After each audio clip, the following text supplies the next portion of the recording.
देखिए आज एक नया टॉपिक है और उसी पर आधारित है जो हम पीछे पढ़ चुके हैं। इस पर युगपत समीकरण पर आधारित है और यहाँ पर जो प्रश्न होंगे वो ज्यामिति से संबंधित प्रश्न होंगे।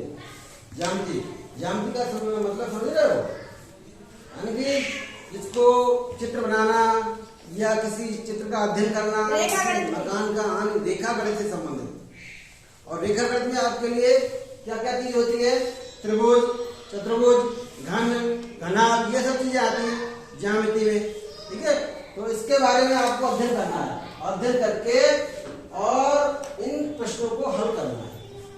ठीक है, तो यहाँ पर देखिए कुछ चीजें हमने पिछली क्लास में भी पढ़ी थी कि त्रिभुज क्या होता है, इसमें तीन भुजाओं से घिरी हुई आकृति होती है, वो क्या कहलाती है, त्रिभुज। इसमें तीन कोण होते हैं और तीन भुजाएं होती है। तीनों कोणों का जोड़ 180 होता है। ये तो भैया सबकी ऑलरेडी हम सब जानते हैं कि तीनों कोणों का जोड़ 180 होता है। ठीक है, हमने कई प्रकार के त्रिभुज पढ़े थे, समकोण त्रिभुज, समद्विबाहु त्रिभुज, विषमबाहु त्रिभुज, हैं ये सब पढ़े थे ना। इसी प्रकार चतुर्भुज हमने पढ़ा था। चतुर्भुज में 4 कोण होते हैं और 4 भुजाएं होती हैं। 4 कोण होते हैं और 4 भुजाएं होती हैं। और चारों कोणों का जोड़ कितना होता है बताओ? 360। 360। एक त्रिभुज इधर और एक त्रिभुज इधर।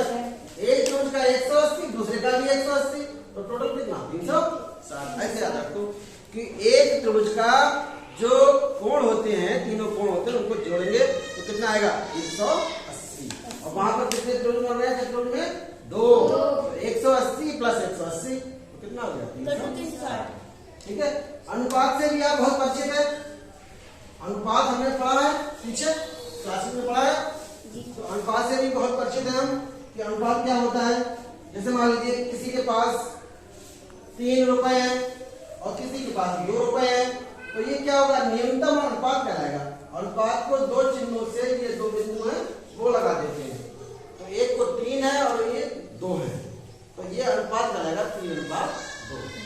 अगर ये टोटल देखेंगे तो 3 और 2 कितना हो गए? 5 रुपए हो गए। तो एक को 3 मिला है, एक को 2 मिला, तो उनका अनुपात है। ये उनका क्या है? अनुपात है। छोटे से छोटा कटा हुआ क्या चीज है, वो अनुपात है। बहुत ज्यादा होगा 3 गुना 6 तो 2 गुना 4 हो जाएगा, 6 और 4 हो जाएंगे। उसी रेशियो में क्या होगा? बढ़ते रहेंगे और घटते रहेंगे, और जहां पर सबसे ज्यादा घट जाए वही समझ में है अनुपात है, न्यूनतम अनुपात। अब यहाँ पर देखिए ध्यान से, एक त्रिभुज के 2 कोणों का अनुपात 5 और 4 का है। कितना है? 5 और 4 का। बहुत इंपॉर्टेंट चीज है ये हमसे संबंधित प्रश्न। एक त्रिभुज के 2 कोणों का अनुपात 5 और 4 है। यदि उनमें से एक कोण दूसरे से 10 डिग्री अधिक है, 10 डिग्री अधिक है, तो पहला भैया रहा है कि उसके दोनों कोण ज्ञात करो। उसके कोण ज्ञात करो। 2 कोणों की बात कर रहा है, केवल क्या कर रहा है? 2 कोणों की बात कर रहा है। तो आप मान के चलिए, मान लीजिए पहला कोण x है और दूसरा y है, तो हम करना शुरू करते हैं। माना त्रिभुज है ना, त्रिभुज का एक कोण बराबर x डिग्री। माना त्रिभुज का एक कोण बराबर x डिग्री, और इसी प्रकार से दूसरा कोण मान लीजिए, दूसरा कोण बराबर y डिग्री। कोण को नापने का जो इकाई है वो क्या है? डिग्री है, या अंश कहते हैं उसे। हिंदी में अंश, अंग्रेजी में डिग्री कहते हैं। x अंश और y अंश। ठीक है, इतना काम कर लिया। अब हम क्या करेंगे? पहला कथन पढ़ेंगे और उसके अनुसार पहला कथन पढ़ के और पहली समीकरण बनाने की कोशिश करेंगे। तो एक त्रिभुज के 2 कोणों का अनुपात 5 और 4 है। अनुपात का मतलब बटे भी होता है। अनुपात का मतलब क्या होता है? बटे। अगर हम लिखें 3:4, तो इसको हम 3/4 भी लिख सकते हैं। 3/4 अनुपात का मतलब होता है बटे। अनुपात का मतलब क्या है? बटे। तो ये कह रहा है कि अनुपात कितना है? 5 और 4 का है।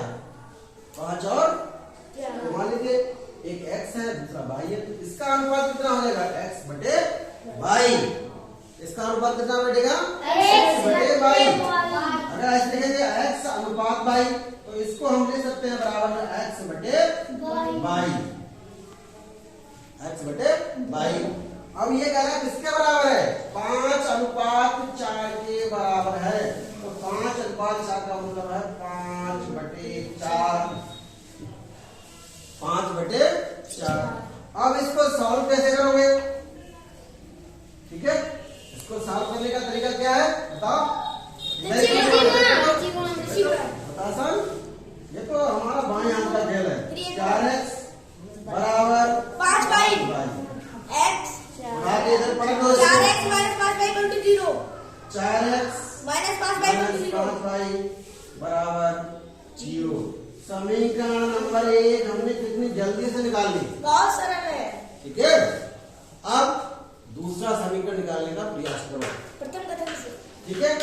ये तो हो गया प्रथम कथन से। चाहो लिखो यहाँ पर प्रथम कथन से, प्रथम कथन से।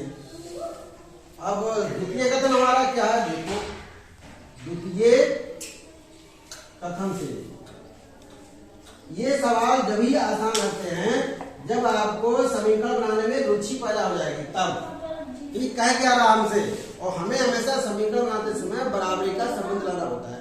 बराबर कैसे होगा वो आप जाने अपने दिमाग से कि हम क्या करें, किधर घटाएं किधर जोड़ें, जैसा कहे आप वैसा करो। अपनी तरफ से कुछ नहीं करना, आपको सोचना है केवल कि हम क्या करें, ठीक है। तो द्वितीय कथन से क्या करा है कि एक है वो दूसरे से 10 ज्यादा है, एक दूसरे से क्या है 10 ज्यादा है। इसका मतलब दोनों का अंतर कितना रहा होगा बच्चों, एक दूसरे से 10 डिग्री बड़ा है। इसका मतलब एक 10 डिग्री बड़ा होगा, एक 10 डिग्री क्या होगा छोटा होगा, ठीक है। इसका मतलब दोनों में अंतर कितना रहा, हम कहें कि पारस और आदित्य में 10 साल का अंतर है, तो आदित्य की उम्र में से पारस की उम्र घटाएंगे तो कितना बचेगा 10 ही बचेगा, क्योंकि 10 साल बड़ा है। तो इसमें बड़ा कौन मान लीजिए, ये हमने 5 वाला बड़ा, तो संख्या बड़ी है, ये वाली बड़ी है, तो ये हो गया बड़ा वाला, ये हो गया क्या छोटा वाला। तो बड़े में से जब छोटा घटाएंगे तो क्या बचना चाहिए 10। गुना से सोचो पहले, अगर दोनों में अंतर 10 है घटाएंगे तो तभी 10 आएगा। ध्यान से देखो 10 अधिक है और हम कहते हैं उसका उल्टा कि एक दूसरे से 10 कम है। बात तो वही है, लौट पौट के वही बात कह रहा है। अगर हम कहें एक से दूसरे से 10 छोटा है तभी अंतर 10 आएगा, हम कहें एक दूसरे से 10 बड़ा है तभी आएगा 10। आप बात करो, जैसे हम आपसे कहें कि आप हमसे 10 वर्ष बड़े हैं या हम आपसे 10 वर्ष छोटे हैं, तो बात तो भैया वही है, चाहे 10 से पकड़ लो चाहे 10 से पकड़ लो, रहेगा बड़ा वाला बड़ा ही रहेगा। तो इनमें से क्या करेंगे, इसके अनुसार हमारा एक कोण है x डिग्री, दूसरा y डिग्री। अगर इसमें से बड़े वाले में से छोटा घटाएंगे तो 10 डिग्री होना चाहिए। तो द्वितीय कथन हो गया x माइनस y बराबर 10। देखो डायरेक्ट बन गया, एक कोण में से दूसरा कोण घटाएंगे तभी तो 10 डिग्री ज्यादा हो जाएगा पहले वाला, तभी 10 बचेंगे। अगर हम कहें आपके पास 10 रुपए हैं, ठीक है, और एक के पास 20 रुपए हैं, तो 20 में से 10 घटाओगे तभी 10 ज्यादा बचेंगे। अगर हम कहें कि हमारे पास 10 रुपए कम है, आपके पास 20 रुपए है, तो हमारे पास 10 हो गए, 10 कम हो गए। अब हमारी ये समीकरण नंबर क्या हो गई, दूसरी 2 बन गई। अब तो क्या हो गया, अब तो कुछ नहीं, जब तो हमारे बाएं हाथ का खेल, फटाफट इसको समीकरण द्वारा इसको सॉल्व करेंगे और x और y के मान निकालेंगे। तो पहला समीकरण देखिए ध्यान से, यहाँ पर 4x है और यहाँ पर क्या है x है। अगर इस बारी भैया इस समीकरण को अगर हम 4 से गुणा कर दें तो ये x चर है वो क्या हो जाएगा, घटाने से डिलीट हो जाएगा, घटाने से क्या होगा डिलीट हो जाएगा। तो समीकरण 2 को 4 से मल्टीप्लाई कर दीजिए, इसमें से 4 से मल्टीप्लाई, तो ये हो जाएगी 4x minus 4y, 4x minus 4y बराबर 4 भाई 40।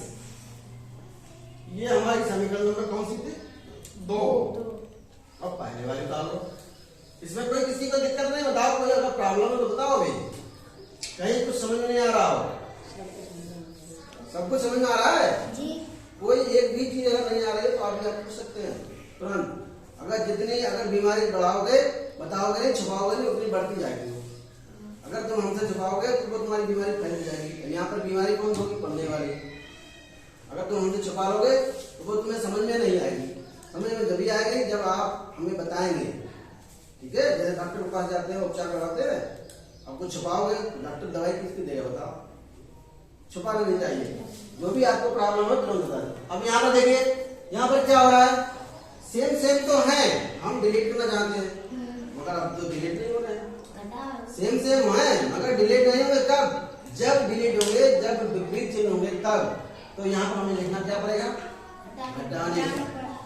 घटाने पर लिखो। घटाने पर नीचे वाले चिन्ह क्या होते हैं? बदल जाते हैं। प्लस का हो गया माइनस, माइनस का हो गया प्लस और प्लस का हो गया माइनस। अब कितना आसान, देखिए 4x खत्म हो गया और ये 4 ये 5 में घटा तो कितना बचा? 22 और 22 बराबर कितना आ गया? 10। 22 बराबर कितना आ गया? 10।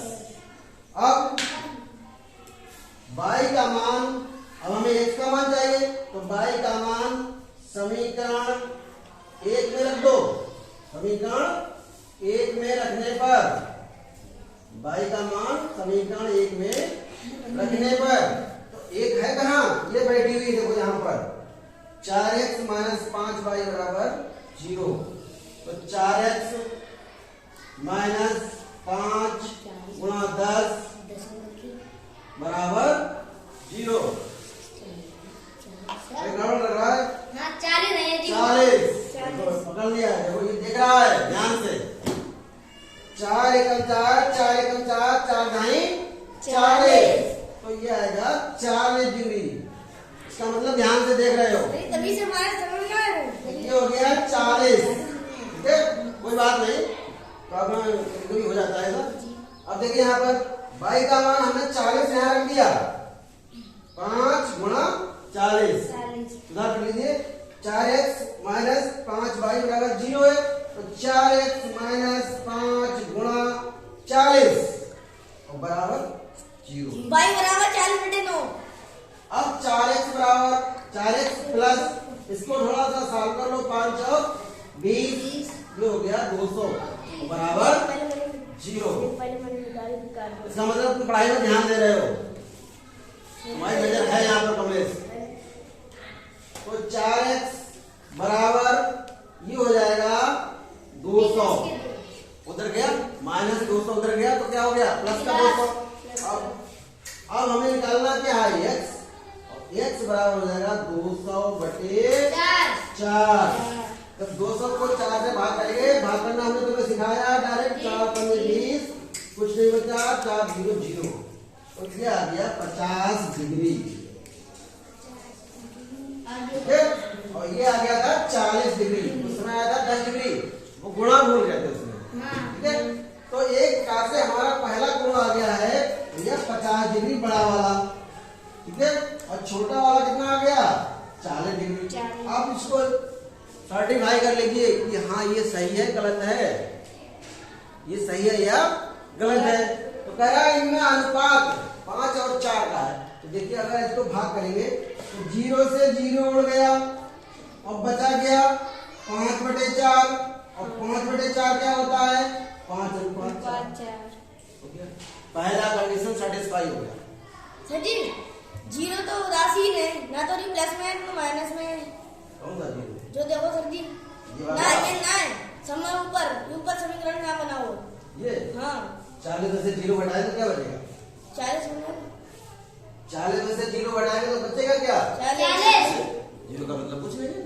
प्लस में तब भी भाई 0 भैया ऐसी संख्या तो हम कक्षा 6 में तो पढ़ा चुके हैं कि 0 से किसी को गुणा कर दो पूरा ब्रह्मांड को 0 कर देगा।